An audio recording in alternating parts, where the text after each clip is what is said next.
نحمدہ ونصلی علی رسولہ الکریم بسم اللہ الرحمن الرحیم۔ حضرات گرامی قدر انشاءاللہ آج آپ کے سامنے نویں پارے کے بعض اہم مضامین کو پیش کرنے کی کوشش کروں گا۔ نویں پارے کا آغاز بھی سورہ اعراف سے ہوتا ہے۔ میں نے آپ کے سامنے کل اس بات کو رکھا تھا کہ سورہ اعراف میں اللہ تبارک و تعالیٰ نے مغضوب قوموں کا ذکر کیا ہے جو اللہ تعالیٰ کے عذاب کا دنیا میں نشانہ بنی۔ اللہ تعالیٰ نے قیامت کے دن کو جزا و سزا کے لیے مقرر کیا ہے، لیکن بعض اقوام دنیا میں ایسی بھی گزری ہیں جب وہ حد سے زیادہ آگے بڑھ گئیں تو اللہ تبارک و تعالیٰ نے دنیا ہی کے اندر ان کو نشان عبرت بنا دیا۔ ان اقوام کا ذکر اللہ تبارک و تعالیٰ نے سورہ ہود میں کیا ہے۔ انشاءاللہ وہاں پر میں آپ حضرات کے سامنے سورہ شعراء، سورہ اعراف، سورہ طٰہٰ وغیرہ کے حوالے سے جو باتیں مذکور ہیں انشاءاللہ ان کو آپ حضرات کے سامنے سورہ ہود کے باب میں بیان کرنے کی کوشش کروں گا۔ حضرات گرامی قدر، تاہم میں آپ کے سامنے اس بات کو رکھنا چاہتا ہوں کہ اللہ تبارک و تعالیٰ نے اس نویں پارے کے شروع میں اس بات کا ذکر کیا کہ بستیوں والے اللہ تبارک و تعالیٰ کے غضب کا نشانہ بنے اپنے گناہوں کی وجہ سے، اپنی نافرمانیوں کی وجہ سے، اللہ تبارک و تعالیٰ کے احکامات سے روگردانی کی وجہ سے۔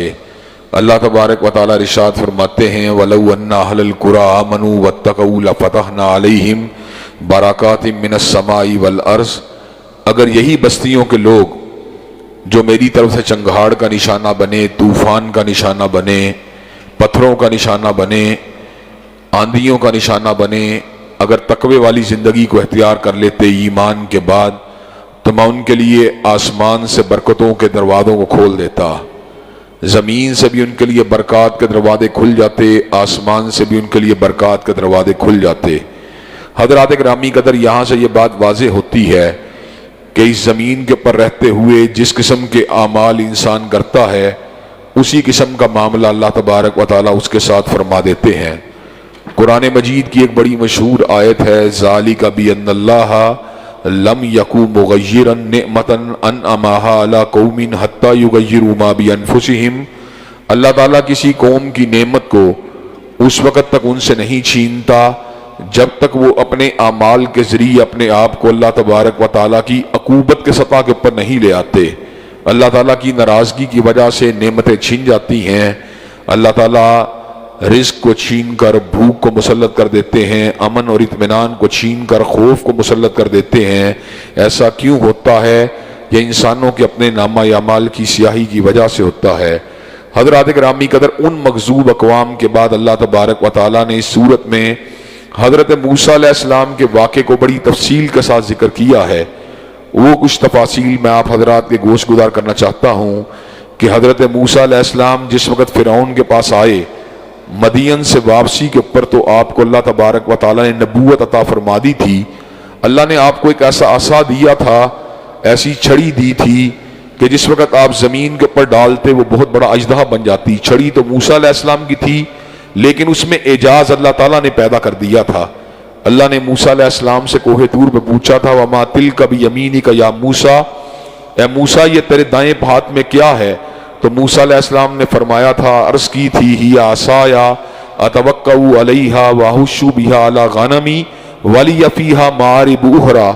اللہ تبارک و تعالیٰ میں اس کے اوپر ٹیک بھی لگاتا ہوں، اس کے ذریعے پتے بھی جھاڑتا ہوں، اس کے ذریعے اپنے جانوروں کو بھی چراتا ہوں اور بہت سے کام اس چھڑی کے ذریعے لیتا ہوں۔ تو اللہ نے کہا تھا زمین کے اوپر پھینکو، جب زمین کے اوپر پھینکا تو اژدہا بن گئی۔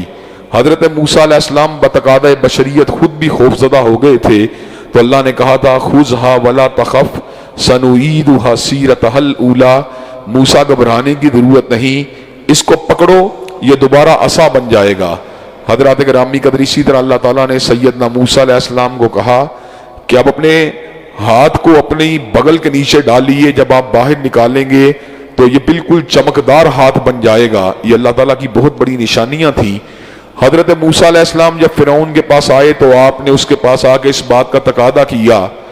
کہ بنی اسرائیل کے لوگوں کو اپنے ظلم سے نجات دے دو، آزاد کر دو، میرے ساتھ روانہ کر دو، میں اللہ تعالیٰ کا رسول ہوں اور اس کے پاس سے نشانی کو بھی لے کے آیا ہوں۔ تو ایسے عالم میں فرعون نے کہا تھا ان کنت جئت بآیۃ فأت بہ ان کنت من الصادقین، اگر تیرے پاس کوئی نشانی موجود ہے تو آپ اس کو میرے سامنے پیش کیجیے اگر آپ سچے ہیں۔ حضرت موسیٰ علیہ السلام نے اپنے عصا کو زمین کے اوپر گرایا، فَإِذَا هِيَ ثُعْبَانٌ مُبِينٌ، بہت بڑا اژدہا بن گیا۔ اپنی بغل کے اندر اپنے ہاتھ کو ڈالا، باہر نکالا، چمکدار ہاتھ بن گیا۔ اب گرد جو وہاں پر ہم نوا موجود تھے، حشامدی موجود تھے، درباری موجود تھے، وہ یہ بات کہنے لگے موسیٰ علیہ السلام جو ہیں بہت بڑے جادوگر ہیں، اور جادو کے ذریعے جو ہیں آپ کو اپنے اس علاقے سے باہر نکالنا چاہتے ہیں۔ سلطنت میں منادی کو کروایا جائے، جادوگروں کو بلایا جائے تاکہ موسیٰ علیہ السلام کے جادو کی حقیقت کو واضح کر دیا جائے۔ جادوگروں نے اس سے قبل کسی اعجاز کو اپنی آنکھوں سے نہیں دیکھا تھا، ان کو اپنے جادو کے پر بہت بھروسہ تھا، اور وہ یہ بات سمجھتے تھے کہ معاذ اللہ ثم معاذ اللہ، اگر موسیٰ علیہ السلام جادوگر ہیں تو ہم بھی اس فیلڈ کے اندر ان کا مقابلہ کرنے کی صلاحیت رکھتے ہیں۔ ایک بہت بڑے میدان کے اندر اعلان کر کے، منادی کر کے لوگوں کو جمع کیا گیا، وہاں پر حق و باطل کا یہ عظیم الشان معرکہ بپا ہوا۔ موسیٰ علیہ السلام اور جادوگروں کا مکالمہ ہوا، جادوگروں نے رسیوں کو زمین کے اوپر پھینکا، زمین کے اوپر پھینکنے کی دیر تھی، رسیاں سانپ بن گئیں۔ اللہ تبارک و تعالی جادو کی شدت کو اس حوالے سے بیان فرماتے ہیں، سحروا اعین الناس واسترهبوهم وجاؤوا بسحر عظیم، وہ بہت بڑا جادو لے کے آئے تھے، انہوں نے لوگوں کی آنکھوں کے اوپر جادو کر دیا۔ جادو میں اشیاء کی حقیقت نہیں بدلتی، لیکن حواس، ادراک، احساسات، جذبات، تخیل، تصور، تفکر، اس کے پر جادو کے اثرات مرتب ہو جاتے ہیں۔ موسیٰ علیہ السلام نے جب یہ واقعہ دیکھا آپ بڑے حیران ہوئے۔ اللہ تبارک و تعالیٰ نے ارشاد فرمایا وَأَوْحَيْنَا إِلَىٰ مُوسَىٰ أَنْ أَلْقِ عَصَاكَ فَإِذَا هِيَ تَلْقَفُ مَا يَأْفِكُونَ، موسیٰ علیہ السلام اپنے عصا کو زمین کے اوپر گرائیے، حق و باطل بالکل واضح ہو جائے گا۔ حضرت موسیٰ علیہ السلام نے کیا کیا، اپنے عصا کو زمین کے اوپر گرایا، وہ اژدہا بن گیا۔ اب یہ اژدہا جو بنا تھا حقیقت میں بنا تھا، اس نے ساری کی ساری رسیوں کو نگل لیا۔ جادوگروں نے اللہ تعالیٰ کی اتنی بڑی نشانی کو دیکھا، علم کی آنکھ سے، فن کی آنکھ سے، ہنر کی آنکھ سے اس چیز کو پہچان گئے، جو ہمارے پاس ہے وہ جادو ہے، جو موسیٰ کے پاس ہے وہ اللہ کی نشانی ہے۔ اسی وقت سجدے میں گر گئے۔ فَأُلْقِيَ السَّحَرَةُ سَاجِدِينَ قَالُوا آمَنَّا بِرَبِّ الْعَالَمِينَ رَبِّ مُوسَىٰ وَهَارُونَ، سجدے میں گر کے یہ بات کہنے لگے ہم پروردگار عالم کے پر ایمان لے کے آئے، ربی موسیٰ وہارون، جو موسیٰ کا بھی رب ہے اور ہارون کا بھی رب ہے۔ حضرات گرامی قدر، ذرا غور کیجئے، وہی جادوگر جو چند ثانیے قبل فرعون کے مشیر بننے کے لیے آئے، وزیر بننے کے لیے آئے، قربت کو اختیار کرنے کے لیے آئے، اللہ کی نشانی کو دیکھنے کی دیر ہے، ذرا برابر بھی اس کے اوپر جو ہے اصرار نہیں کیا، تکبر نہیں کیا، گھمنڈ نہیں کیا، فوراً سے پہلے ایمان لے آئے۔ فَأُلْقِيَ السَّحَرَةُ سَاجِدِينَ قَالُوا آمَنَّا بِرَبِّ الْعَالَمِينَ رَبِّ مُوسَىٰ وَهَارُونَ، کہنے لگے ہم موسیٰ اور ہارون کے رب کے اوپر ایمان لے کے آئے ہیں۔ فرعون کہنے لگا تم آپس میں ملے ہوئے ہو، إِنَّهُ لَكَبِيرُكُمُ الَّذِي عَلَّمَكُمُ السِّحْرَ، یہ تمہارا بڑا ہے جس نے تمہیں جادو سکھایا ہے۔ لَأُقَطِّعَنَّ أَيْدِيَكُمْ وَأَرْجُلَكُمْ مِنْ خِلَافٍ ثُمَّ لَأُصَلِّبَنَّكُمْ أَجْمَعِينَ، میں تمہارے ہاتھوں کو کاٹ دوں گا، پیروں کو کاٹ دوں گا، سولی پہ لٹکا دوں گا۔ جادوگروں کا جواب سونے کے پانی سے لکھنے کے قابل ہے۔ وَمَا تَنْقِمُ مِنَّا إِلَّا أَنْ آمَنَّا بِآيَاتِ رَبِّنَا لَمَّا جَاءَتْنَا رَبَّنَا أَفْرِغْ عَلَيْنَا صَبْرًا وَتَوَفَّنَا مُسْلِمِينَ، ہم سے اسی بات کا انتقام لیتا ہے کہ ہم نے اپنے رب کی نشانیوں کو دیکھا، اس کے اوپر ایمان لے آئے۔ جا، ہم بھی ابھی تو ہم نے تیری اطلاع کی کوئی پرواہ نہیں ہے، ہم تیری وزارت کو لینے کے لیے آئے تھے، لیکن اللہ نے تیری وزارت کی بجائے اپنی قربت کا راستہ دکھا دیا۔ ہم تیری قربت کو لینے کے لیے آئے تھے، لیکن اللہ نے تقویٰ للہیت کا راستہ دکھا دیا۔ ہم دنیا داری کو لینے کے لیے آئے تھے، اللہ نے آخرت کا راستہ دکھا دیا۔ ربنا افرغ علینا صبرا وتوفنا مسلمین، اے ہمارے رب تو ہمارے پر صبر کا نزول فرما اور ہمیں اسلام کے پر موت دینا۔ حضرات گرامی قدر، صحابہ کرام رضوان اللہ علیہم اجمعین کا ایمان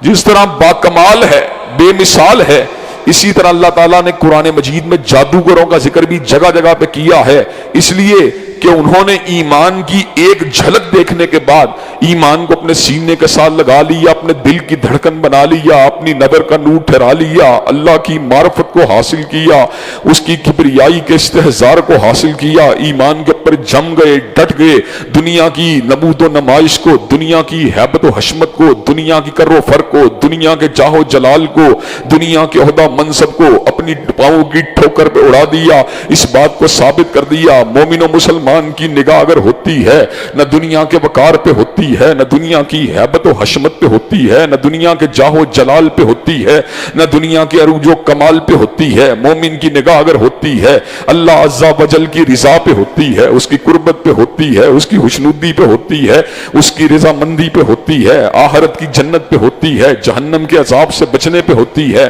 حضرات گرامی قدر، اللہ نے ان کو ایمان کی ایک علامت بنا دیا۔ اس کے بعد اللہ تبارک و تعالی اس بات کا بھی ذکر فرماتے ہیں کہ یہ دو نشانیاں اللہ نے فقط نہیں دکھلائیں فرعونیوں کو، بلکہ وقفے وقفے سے اللہ ان کو نشانیاں دکھلاتا رہا۔ کبھی قحط سالی کا عذاب آیا، کبھی پھلوں کے نقصان کا عذاب آیا، کبھی طوفان کا عذاب آیا، کبھی ٹڈیوں کا عذاب آیا، کبھی جوؤں کا عذاب آیا، کبھی مینڈکوں کا عذاب آیا، کبھی لہو کا عذاب آیا۔ ہر عذاب کے آنے کے بعد وقتی طور پہ موسیٰ علیہ السلام کو یہ بات کہتا فرعون، موسیٰ اپنے پروردگار کو کہہ عذاب کو ٹال دے، تیرے ساتھ جو ہے ہم تیرے پہ ایمان لے کے آئیں گے اور بنی اسرائیل کو تیرے ساتھ روانہ کر دیں گے۔ حضرات گرامی قدر، ہر عذاب کے دور ہونے کے بعد دوبارہ فرعون بغاوت کے پتل جاتا، یہاں تک کہ اللہ تبارک و تعالیٰ نے موسیٰ علیہ السلام کو اس بات کا حکم دیا اپنی قوم کو لے کے نکلیں۔ وہ قوم کو لے کے نکلے، فرعون نے ان کا تعاقب کیا، اللہ تبارک و تعالیٰ نے راستے میں موجود سمندر کے اندر سے موسیٰ علیہ السلام کو بحفاظت گزروا دیا اپنی بنی اسرائیل کی قوم کے ساتھ، اور فرعون کو پانی کے اندر غوطہ دیا۔ ایسے عالم میں غوطہ دیتے ہوئے، غوطے کو کھاتے ہوئے دیکھ کر اور اپنے آپ کو ڈوبتے ہوئے دیکھ کر فرعون نے الفاظ کہے، آمنت انہ لا الہ الا الذی آمنت بہ بنو اسرائیل وانا من المسلمین،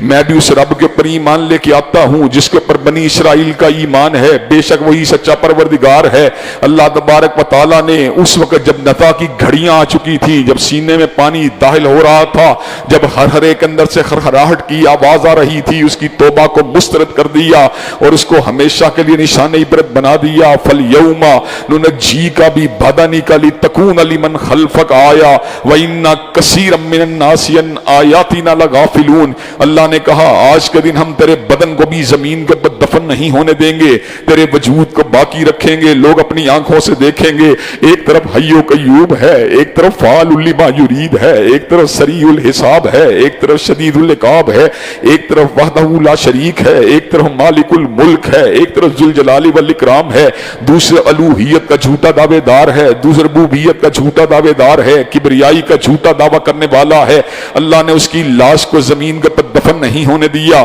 بلکہ لوگوں کے لیے نشان عبرت بنا دیا۔ دیکھو جو اپنے آپ کو اللہ کے سوا رب کہتا ہے اس کا انجام کیا ہوا۔ وَمَن يَقُلْ مِنْهُمْ إِنِّي إِلَٰهٌ مِّن دُونِهِ فَذَٰلِكَ نَجْزِيهِ جَهَنَّمَ وَكَذَٰلِكَ نَجْزِي الظَّالِمِينَ، جو بھی اللہ کے سوا اپنے آپ کو الہ کہے گا اللہ تبارک و تعالیٰ اس کو جہنم کا ایندھن بنا دیں گے، اس کو جہنم اس کا ٹھکانہ بن جائے گا۔ حضرات گرامی قدر، فرعون کے واقعے میں بہت بڑی عبرت تھی ہم سب کے لیے، دنیا داروں کے لیے، سرداروں کے لیے، بادشاہوں کے لیے، وڈیروں کے لیے اور دنیا کے اندر اونچے رتبے والوں کے لیے۔ حضرات گرامی قدر، اب جس وقت فرعون سے نجات حاصل ہو گئی، موسیٰ علیہ السلام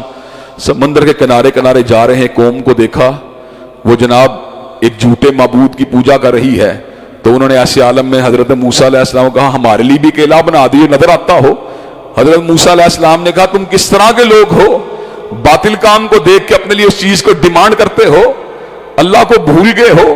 جس نے تمہیں جہانوں پہ فضیلت دی، جس نے تمہیں فرعون کے ظلم سے نجات دی، جو تمہاری بیٹیوں کو، تمہاری بچیوں کو ذبح کیا کرتا، تمہارے بیٹوں کو ذبح کیا کرتا تھا، تمہاری بچیوں کو چھوڑ دیا کرتا تھا، تمہارے بیٹوں کو جو تھا وہ قتل کر دیا کرتا تھا، تمہاری عورتوں کو آزاد کر دیا کرتا تھا، ان کو رہنے دیتا تھا، اپنی لونڈیاں یا باندیاں سمجھ کے، اور تمہارے بچوں کو اپنا دشمن سمجھ کے قتل کر دیا کرتا تھا۔ حضرات گرامی کا صورت میں اللہ نے اس بات کا بھی ذکر کیا کہ موسیٰ علیہ السلام کو اس واقعے کے بعد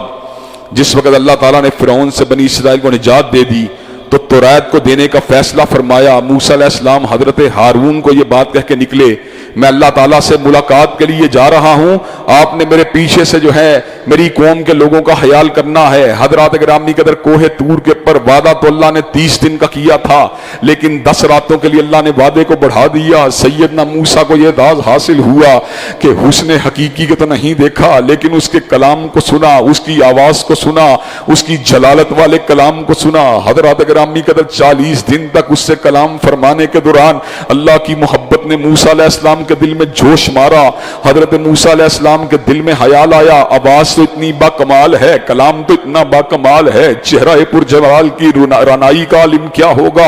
چہرہ پرجلال کی روشنی کا عالم کیا ہوگا۔ کہا ربی ارنی انظر الیک، اے اللہ میں کہ تجھ کو دیکھ نہیں سکتا۔ اللہ نے کہا لن ترانی، تو مجھے ہرگز نہیں دیکھ سکتا، ولیکن انظر الی الجبل فإن استقر مکانہ فسوف ترانی، لیکن اپنی آنکھ کو کوہ طور پہاڑ کے اوپر ڈال لے، اگر پہاڑ جو ہے اپنی جگہ پہ برقرار رہا پھر دیکھنے کی بات بھی ہو جائے گی۔ اللہ نے اپنی اربع تجلیات میں سے ایک تجلی کو کوہ طور کے روانہ فرما دیا۔ حضرات گرامی قدر کوہ طور جو تھا ریزہ ریزہ ہو گیا، سیدنا موسیٰ علیہ السلام بے ہوش ہو گئے، حالت ہوش میں آئے، اللہ کی بارگاہ میں کہنے لگے سبحانک تبت الیک وانا اول المؤمنین، اے میرے پروردگار تیری ذات بلند و بالا ہے اس چیز سے کہ اس دنیا میں ان آنکھوں سے تیری زیارت کو کیا جا سکے۔ اللہ میں توبہ کا طلبگار ہوں اور تیری ذات کے اوپر ایمان کسی ولی اللہ کی بات نہیں، شہید کی بات نہیں، کسی عام نبی کی بات نہیں، بلکہ موسیٰ کلیم اللہ کی بات ہے۔ اللہ کتنے بلند و بالا ہیں، اللہ کتنے اونچے ہیں۔ حضرات گرامی قدر خود کائنات کی ہر آنکھ کو دیکھنے والے، آنکھ کی پتلی کے پیچھے موجود نیت کو دیکھنے والے، بد نظری کو دیکھنے والے، سیدھی نگاہ کو دیکھنے والے، لا تدرکہ الابصار وہو یدرک الابصار، آنکھیں اس کو پا نہیں سکتی لیکن وہ ہر آنکھ کو دیکھنے والا۔ حضرات گرامی قدر حضرت موسیٰ علیہ السلام کو اللہ تعالیٰ نے تورات جو تھی مکتوب حالت کے اندر تختیوں پر لکھ کے دی اور یہ بات کہی ہے موسیٰ میں نے آپ کو اپنی رسالت کے ذریعے اور آپ کو اپنے کلام کے ذریعے لوگوں پہ فوقیت دی ہے۔ حضرت موسیٰ علیہ السلام تختیوں کو لے کے آئے تو پیچھے بنی اسرائیل کے لوگوں نے ایک اور کام کیا ہوا تھا، جناب بچڑے کی پوجا کرنی شروع کر دی، سونے چاندی کا ایک بچڑا بنایا، اس میں جناب مٹی کو پھینکا جو حضرت جبریل علیہ السلام کے قدموں سے اٹھائی گئی تھی، سامری نے اٹھائی تھی، اس کو بچڑے کے اندر ڈالا، جب پھینکا تو اس کے اندر سے بائیں بائیں کی آوازیں آنے لگیں، جس طرح گائے بولتی ہے اس طرح کی آوازیں آئیں۔ بنی اسرائیل کے لوگ اس کے سامنے جھکنے لگ گئے۔ حضرت ہارون نے زیادہ سختی نہیں کی کہ کہیں قوم تقسیم نہ ہو جائے، کہیں ڈیوائیڈ نہ ہو جائے۔ حضرت موسیٰ علیہ السلام آئے، اللہ کی ملاقات کرنے کے بعد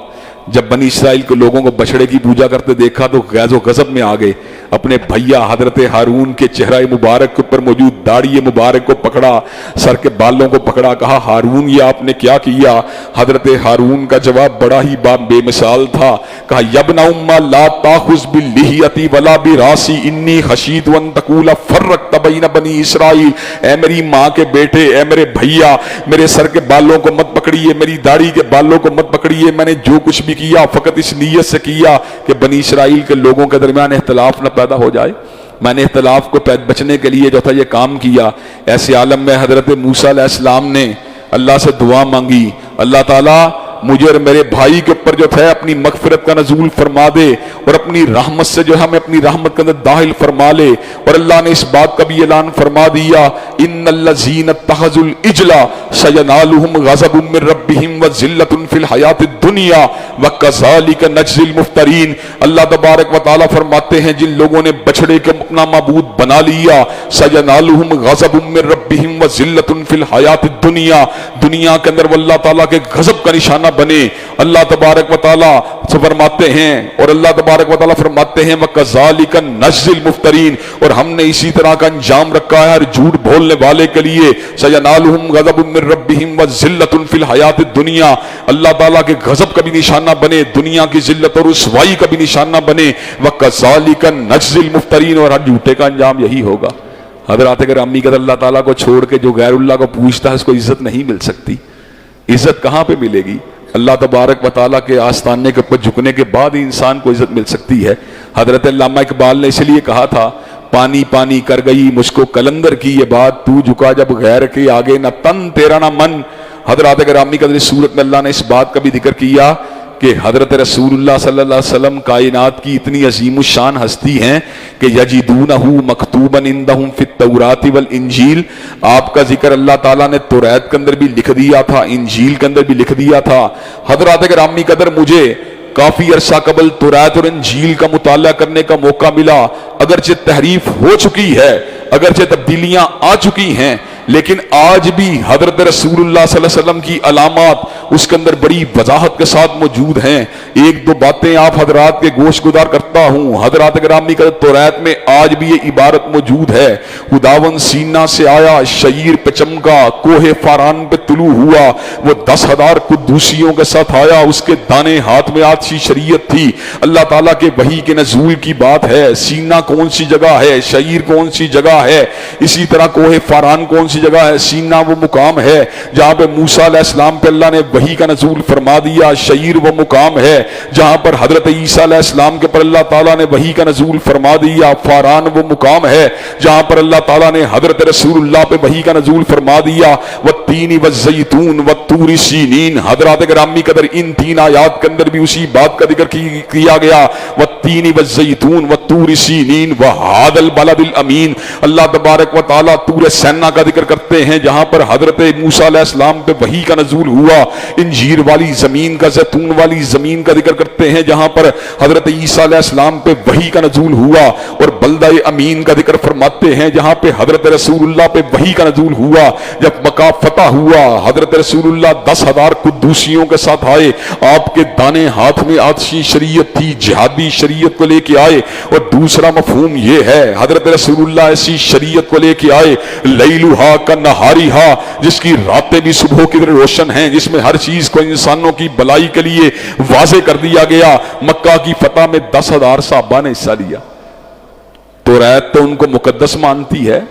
لیکن اپنے آپ کو مسلمان کہلوانے والا ان کے ایمان کے اندر شک و شبے کا شکار ہے۔ حضرات گرامی قدر، یہ کس طرح کی بات ہے؟ اور دوسرے مقام کے پر بھی غور کر لیجئے، حضرت عیسیٰ نے انجیل یوحنا کے اندر آج بھی یہ بات موجود ہے۔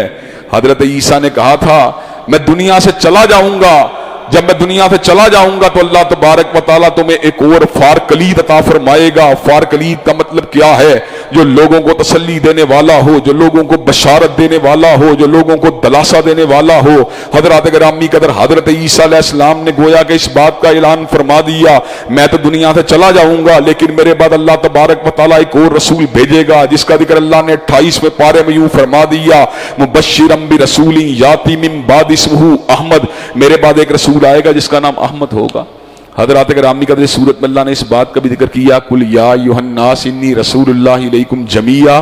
کہ حضرت رسول اللہ ایک اشرے، ایک کرن، ایک صدی، 5 صدیوں، 1000 برس کے رسول بن کے نہیں آئے، بلکہ اللہ تعالیٰ نے ان کو رہتی دنیا تک کے لیے امام کائنات بنا دیا تھا۔ حضرات گرامی قدر، اس صورت میں اللہ نے اس بات کا بھی ذکر کیا، وَلِلَّهِ الْأَسْمَاءُ الْحُسْنَى فَادْعُوهُ بِهَا، کہ اللہ کے بڑے بڑے پیارے نام ہیں، ان ناموں کے ساتھ اللہ کو پکارنا چاہیے۔ حضرات گرامی قدر، اللہ کا ہر نام اپنی حیثیت کے اندر بڑا ہی باکمال ہے۔ ایک بندہ مظلوم ہے، مجبور ہے، اس کو اللہ تعالیٰ کے سامنے ہاتھ پھیلاتے ہوئے دعا کر سکتا ہے، اللہ عزیز و ذوالانتقام تو میری مدد فرما، اللہ جبار تو میری مدد فرما، اللہ قہار تو میری مدد فرما۔ ایک بندہ بڑا ہی گناہگار ہے، اللہ سے دعا مانگ سکتا ہے، اللہ تو بڑا ہی غفور الرحیم ہے، اللہ تو ارحم الراحمین ہے، اللہ تو بڑا ہی کریم ہے، اللہ تو میری مدد فرما۔ حضرات گرامی قدر، ایک بندہ ہے جسے لوگوں کے ظلم کا سامنا ہے، لوگوں کے خوف کا سامنا ہے، کہا اللہ تبارک و تعالیٰ تو سب سے بڑا پناہ دینے والا ہے، اللہ تو مجھے پناہ عطا فرما دے۔ ایک بندہ ہے جو گناہگار ہے، پاکیزگی کا طلبگار ہے،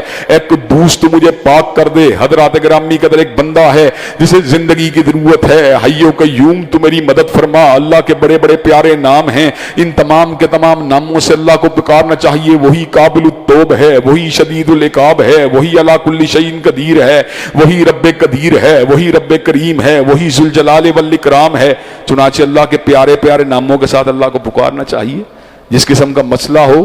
اس نام کو لے کے اللہ تعالیٰ کو پکاریے۔ اور اللہ تعالیٰ کے بڑے ناموں میں سے جو اسم اعظم، جس کے بارے میں کہا تھا سب سے بڑا نام اسم اعظم ہے، اس کے بارے میں اگر غور و خوض کیا جائے تو اللہ تعالیٰ کے 2 ناموں میں سے ایک نام ہے یا الحی ہے یا القیوم ہے، اس لیے کہ اللہ تعالیٰ کی جملہ صفات ان 2 ناموں کے گرد گھومتی ہیں۔ الحی ہے، وہ سمیع بھی ہے لیکن الحی بھی ہے. حضرات گرامی قدر وہ زندہ ہے, ادھد زندہ ہے, اور زندہ ہونے کے ناطے جتنی خوبصورت صفات ہیں اس کی ذات کا حصہ ہیں. حضرات گرامی قدر وہ قیوم ہے, پوری کائنات کو قائم رکھتا ہے, اور خود اس کو اپنے قیام کے لیے کسی سہارے کی ضرورت نہیں, کسی مزیر کی ضرورت نہیں, کسی مشیر کی ضرورت نہیں, کسی ہیلپر کی ضرورت نہیں, کسی اسسٹنٹ کی ضرورت نہیں. چنانچہ اللہ تعالیٰ کو جب بڑے نام سے پکارنا ہو تو حی و قیوم کہہ کے پکارا جائے. جب بڑے نام سے پکارا جائے اللہ انسانوں کی دعاؤں کو قبول کر لیتا ہے. حضرات گرامی کا صورت میں اللہ تعالیٰ نے اس بات کا بھی ذکر کیا کہ حضرت رسول اللہ صلی اللہ علیہ وسلم کو اس بات کا حکم دیا کل لا املک لنفسی نفعا ولا ضرا الا ما شاء اللہ. حضرت رسول اللہ کو اللہ نے کہا پہ اعلان فرما دیجئے میں اپنی ذات کے لیے نفع و نقصان کا مالک نہیں مگر اتنا مالک ہوں جتنا اللہ چاہے. وَلَوْ كُنْتُ أَعْلَمُ الْغَيْبِ لَاسْتَكْثَرْتُ مِنَ الْخَيْرِ, اگر میرے پاس غیب ہوتا تو مجھے کوئی نقصان نہ پہنچتا. حضرات گرامی قدر علم غیب کا نہ ہونا در حقیقت اس بات کی طرف اشارہ ہے جب علم غیب نہیں ہوتا تو انسان جب آزمائی سے گزرتا ہے اللہ اور صلہ دیتا ہے, اللہ اور صلہ دیتا ہے. حضرات گرامی قدر علم غیب جو ہے یہ پروردگار عالم کے پاس ہے, کسی اور کے پاس نہیں ہے. کل لا یعلم من فی السماوات والارض الغیب الا اللہ, زمین و آسمان میں جو کچھ بھی موجود ہے, جو کوئی بھی موجود ہے, کتنے بھی بلند رتبے والا کیوں نہ ہو, علم غیب اس کے پاس نہیں ہے. علم غیب فقط اللہ تعالیٰ کے پاس ہے.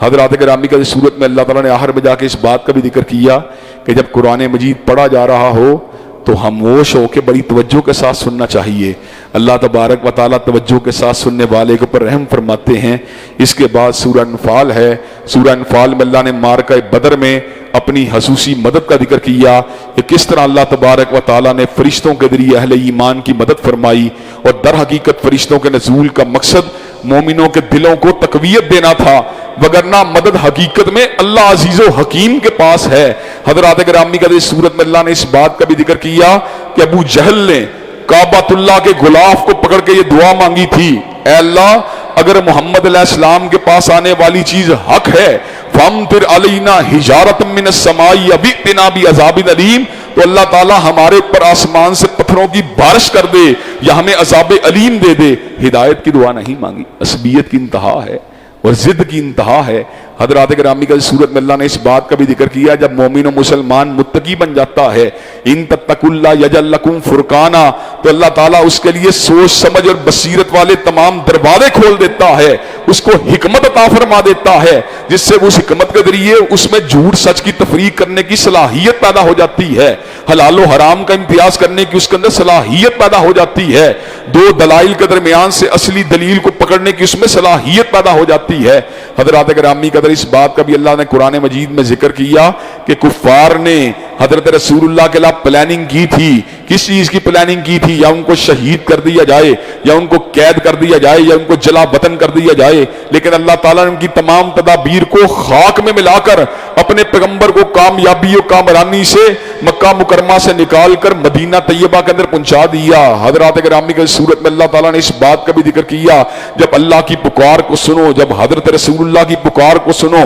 اس کا جواب دیا کرو, اس لیے کہ اللہ رسول کی پکار تمہیں زندہ کرتی ہے. حضرات گرامی قدر آج ڈپریشن کا دور ہے, لوگ مایوس ہیں, زندگی کے طلبگار ہیں, حیات روحانی کے طلبگار ہیں, حیات نفسانی کے طلبگار ہیں. یہ حیات کہاں سے ملے گی؟ رب کعبہ کی قسم ہے یہ آب حیات اگر ملے گا یا رب کے قرآن سے ملے گا یا کالی کملی والے کے فرمان سے ملے گا, اور کہیں سے نہیں مل سکتا. اور حضرات آخری ایک دو اہم نکات جو آپ حضرات کے سامنے گوش گزار کے اپنی بات کو ختم کروں گا. اللہ تبارک و تعالیٰ اس صورت میں اس بات کا بھی ذکر کرتے ہیں کہ جس وقت مسلمانوں کا مقابلہ لشکر کفار سے ہو تو ان کی طرف پیٹھ نہیں کرنی چاہیے. یا ایھا الذین آمنوا اذا لقیتم الذین کفروا زحفا فلا تولوہم الادبار, جس وقت مقابلہ لشکر کفار سے ہو پھر جم کے مقابلہ کرنا چاہیے. ومن یولہم یومئذ دبرہ